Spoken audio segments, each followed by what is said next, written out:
Domingo 23 de marzo de 2025.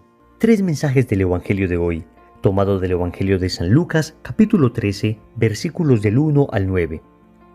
En aquel momento se presentaron algunos a contar a Jesús lo de los Galileos, cuya sangre había mezclado Pilato con la de los sacrificios que ofrecían.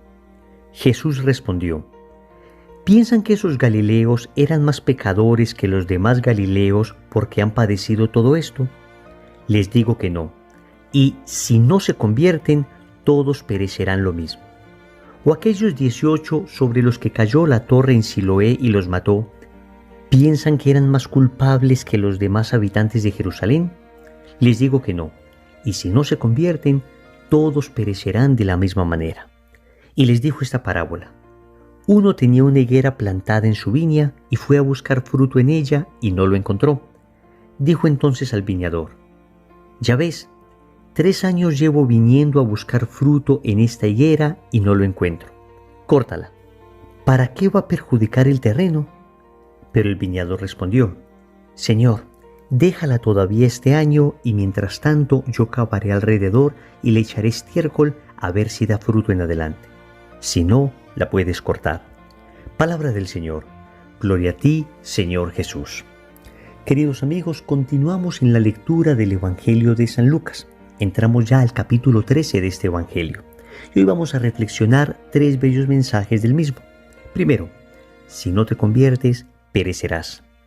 Segundo, con los otros sí, conmigo no. Tercero, la paciencia de Dios. Vamos con el primer punto. Si no te conviertes, perecerás. Queridos amigos, en 2 ocasiones a lo largo de este Evangelio, el Señor dice que si no nos convertimos, pereceremos. Si no te conviertes, perecerás. Es lo primero que el Evangelio nos viene a decir hoy a todos nosotros. De hecho, se narran 2 acontecimientos históricos y conocidos de aquella época. El primero fue un asesinato que Poncio Pilato hizo a unos galileos, y el segundo fue un accidente al parecer de una torre que mató 18 personas. Entonces, el Señor, cuando le preguntan por esos acontecimientos, se vale de estos sucesos cotidianos para anunciar la palabra. Nosotros podemos prender las noticias hoy y encontraremos cualquier cantidad de acontecimientos semejantes a estos. Accidentes, muertes, eventos que se podían prevenir y otros eventos que no. El caso es que el Señor nos está mostrando que en todos esos acontecimientos debemos poner la mirada en la necesidad de nuestra propia conversión. En ocasiones nos quedamos simplemente con el hecho, pero se nos olvida que detrás de ese hecho hay una invitación de Dios. Ojo, no estoy diciendo que Dios sea el que produzca estos hechos, pero el Señor en el Evangelio de hoy nos está enseñando a extraer un mensaje de conversión de cada uno de estos acontecimientos. Y a mí esto me sorprende del Evangelio, porque el Señor no se queda en la novelería del hecho, sino que el Señor va más allá, va más profundo. El Señor apunta a la conversión. Amigos, si de verdad nosotros de cada acontecimiento que estamos escuchando, que estamos viendo, acontecimientos que tal vez nos suceden a nosotros, lo primero que hiciéramos fuera entender aquí un llamado a la conversión, ¿cómo sería de distinta nuestra vida? Porque todos necesitamos conversión. Es una advertencia fuerte del Evangelio. Es que si no nos convertimos, pereceremos. Y aquí, obviamente, el Señor está hablando de una muerte eterna. Sí, amigos, en ocasiones no quisiéramos hablar de estos temas. Nos encantan los Evangelios donde el Señor habla de la misericordia, donde el Señor habla del perdón, donde el Señor habla de todo lo que nos ama. Pero ¿cómo huimos de los Evangelios en los que el Señor nos exhorta? En los que el Señor nos dice, es necesario convertirse. Es necesario que en los acontecimientos de la vida tú leas historia de salvación. Es necesario que todo esto te sirva para la conversión. Y esto, queridos amigos, es necesario predicarlo, entenderlo y creerlo para que el Evangelio sea completo.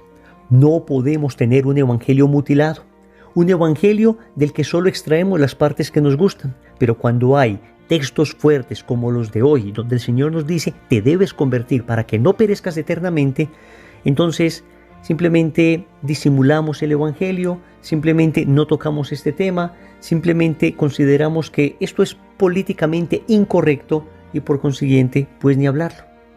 No, amigos, el Evangelio es como es. Es espada de doble filo. Espada de doble filo porque por una parte tiene el filo de la misericordia, pero por otra tiene el filo de la justicia. Y no podemos prescindir del Evangelio cuando no nos gusta lo que escuchamos. Hoy el Señor te está llamando a ti y a mí a la conversión. Hoy el Señor nos está diciendo cómo va tu camino de entrega, cómo va tu camino de vida cristiana, cómo va tu transformación moral. Obviamente lo primero en la conversión es un encuentro para enamorarnos de Jesús. Nos encontramos con un acontecimiento, con una persona, con Cristo. Ese encuentro nos produce fe, lo amamos y ese amor que le tenemos a Cristo produce cambios en nuestra vida. Produce cambios verdaderos. Porque dice el Señor, si me aman, guardarán mi palabra. No puede ser que digamos, estoy en camino de conversión, pero estoy demasiado cómodo en el pecado mortal. No he salido del pecado mortal. Hombre, ciertamente tenemos debilidad y ciertamente caemos una y otra vez, pero no podemos quedarnos allí estancados. Lo primero que debemos hacer si de verdad amamos al Señor es un paso al estado de gracia. Salir definitivamente del pecado, es decir, la confesión. Resolver cualquier situación que me implique estar en un estado habitual de pecado. Se resuelve esa situación con la ayuda de la gracia, se confiesa uno y empieza a caminar. Habrán resbalones, habrá momentos difíciles, sin embargo, la gracia de Dios nunca nos faltará.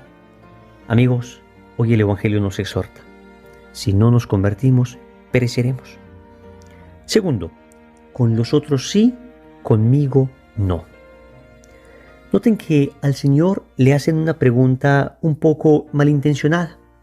De alguna manera, estas personas que le preguntan a Jesús están diciendo, estos galileos que murieron eran muy pecadores y por eso murieron. Estos otros que fueron aplastados por la torre de Siloé eran muy pecadores y por eso murieron.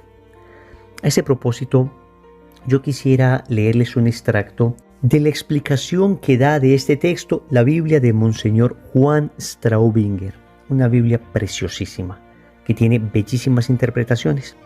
Y así dice: como los amigos de Job, tenemos tendencia a pensar que los que reciben a nuestra vista grandes pruebas son los más culpables. Jesús rectifica esta presunción de penetrar los juicios divinos y de ver la paja en el ojo ajeno, mostrando una vez más, como lo hizo desde el principio de su predicación, que nadie puede creerse exento de pecado y por consiguiente que a todos es indispensable el arrepentimiento y la actitud de un corazón contrito delante de Dios. Hasta aquí el texto de Monseñor Juan Straubinger. Sí, amigos, nosotros tenemos esa tentación de pensar que son los otros los pecadores, pero yo no. Y como ellos son pecadores, a ellos les debe pasar cosas malas y a mí no, que no soy tan pecador. Cuando uno tiene esa equivocada visión de la realidad, entonces termina perdiendo la fe. Porque, a decir verdad, acontecimientos difíciles, duros, adversos, accidentes, situaciones que no podíamos evitar, que ni siquiera podíamos prever, nos suceden a todos, a grandes pecadores y a grandes santos, a personas que no han empezado su camino de conversión y a los que sí van caminando. La diferencia, amigos, no es propiamente lo que sucede afuera, sino lo que sucede adentro. Es decir, la diferencia es el estado de gracia, la manera como se afronta la realidad. Un cáncer puede caer a una persona que está muy lejos de Dios o una persona que está muy cerca de Dios. Y entonces yo no puedo decir, Señor, ¿por qué a mí? Si yo soy bueno, ¿por qué a mí si voy a misa? ¿Por qué a mí si estoy confesado? Amigos, porque es la realidad a la que nos redujo el pecado original. Somos mortales, nos enfermamos y morimos. La gracia de Dios nos garantiza el cielo eterno. Y después una resurrección maravillosa en la que ya no habrá dolor, ya no habrá muerte, ya no habrá sufrimiento. Pero mientras estamos en este valle de lágrimas, nos enfermamos. Saquemos de nosotros esa mentalidad pagana de creer que porque yo rezo no me va a pasar nada. Amigos, yo rezo y lo primero es que encuentro la gracia de Dios. Y esa gracia de Dios me enseña a afrontar de una manera distinta los acontecimientos de la vida. Ya tengo una visión sobrenatural de la realidad. Ahora el sufrimiento puede asumir un sentido. Y esto, digamos, sí puede ser una bendición que recibimos aquellas personas que estamos en los caminos de Dios, comprender que el sufrimiento se puede ofrecer, que lo podemos unir a la cruz de Cristo, que los dolores de la vida, por difíciles que sean, no se desperdician si se viven en gracia de Dios y unidos a la cruz de Cristo, si se ofrecen estos dolores. Pero no podemos decir a ellos sí y a nosotros no. Que con los otros pasen cosas, pero conmigo no, que estoy muy cerquita de Dios. Por eso es muy importante leer frecuentemente la vida de los santos, porque esto exorciza inmediatamente esa equivocada idea. ¿Quién es más cerca de Dios que los santos? ¿Y cuánto padecieron? ¿Y cuánto sufrieron? Es que el estar cerca de Dios aquí nos garantiza la eternidad. Se lo dijo la Virgen a Santa Bernardita: no te prometo hacerte feliz en esta tierra, pero sí en el cielo. Obviamente tampoco significa que seguir al Señor pues vaya a traer para nosotros más dolores, más sufrimientos, más enfermedades que otra persona que no sigue al Señor. Tampoco funciona a la inversa, porque hay personas a los que se les va la mano hacia el otro lado. Unos piensan, como estoy con Dios no me va a pasar nada, y otros piensan, como estoy con Dios me debe pasar todo. Amigos, tampoco es así, tampoco es así. El Señor nos va a dar una cruz con peso, talla y medida, es decir, aquella que podamos soportar, ni más ni menos.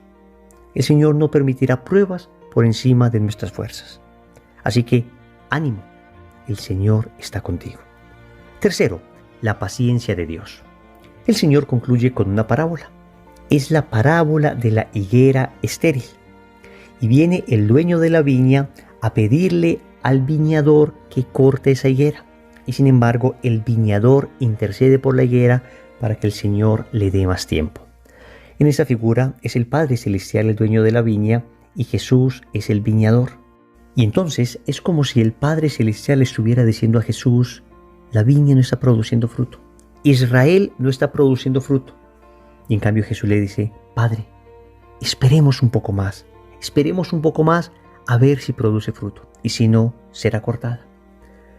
Más allá de Israel, podemos hablar de cada uno de nosotros, y podemos hablar de que nosotros somos esa viña que no ha producido fruto, y que el Señor ha pedido al Padre Celestial que nos dé más tiempo.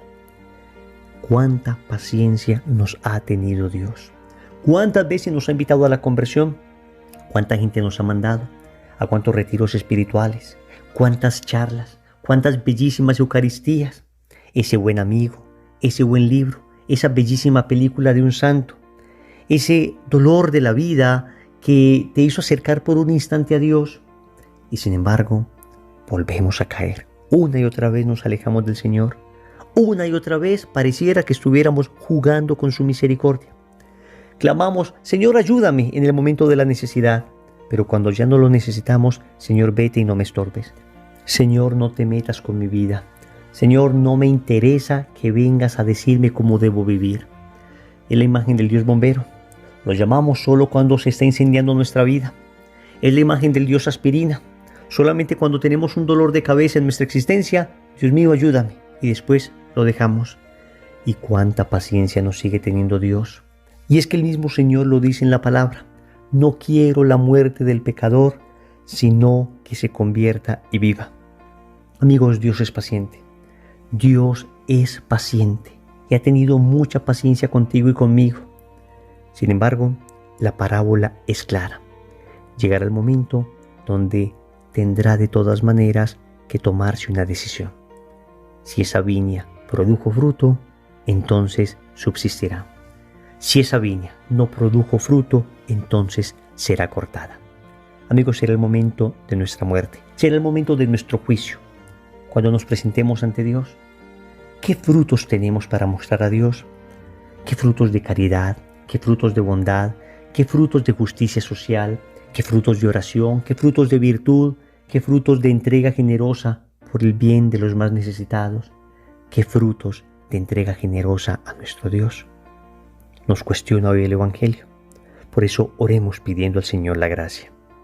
Amado Señor, hoy venimos ante tu presencia y venimos a suplicarte la gracia de la conversión. Por mis propios medios no soy capaz de convertirme. Lo he intentado una y mil veces he caído. He intentado dejar ese vicio y no he podido. He intentado salir de ese pecado que me tiene esclavizado y todavía no he tenido las fuerzas. Por eso hoy suplico tu gracia, porque si tú me das el don de tu Espíritu, podré hacerlo y podré vivir una conversión sincera, auténtica, verdadera. Podré ser liberado definitivamente de la esclavitud del pecado.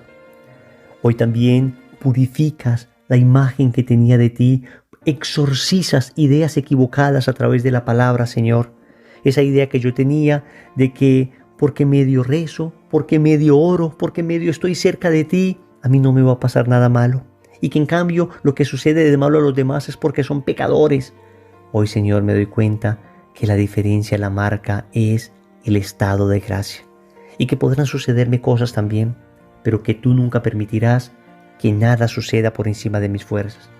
Y estando en tu gracia, podré soportarlo todo. Unido a ti, Señor, ofreciendo mis dolores a tu cruz, uniéndome a tu amor crucificado, podré resistir, Señor, y no perder la fe. Finalmente te agradezco toda la paciencia que has tenido conmigo y te suplico la gracia de que la sigas teniendo. Y te suplico la gracia de poder dar el fruto que tú quieres que dé. Señor, dame lo que me pides y pídeme lo que quieras. Amén. Recordemos entonces. Primero, si no te conviertes, perecerás. Segundo, con los otros sí, conmigo no. Tercero, la paciencia de Dios. Compromiso. Vamos a buscar el sacramento de la confesión para empezar una verdadera conversión.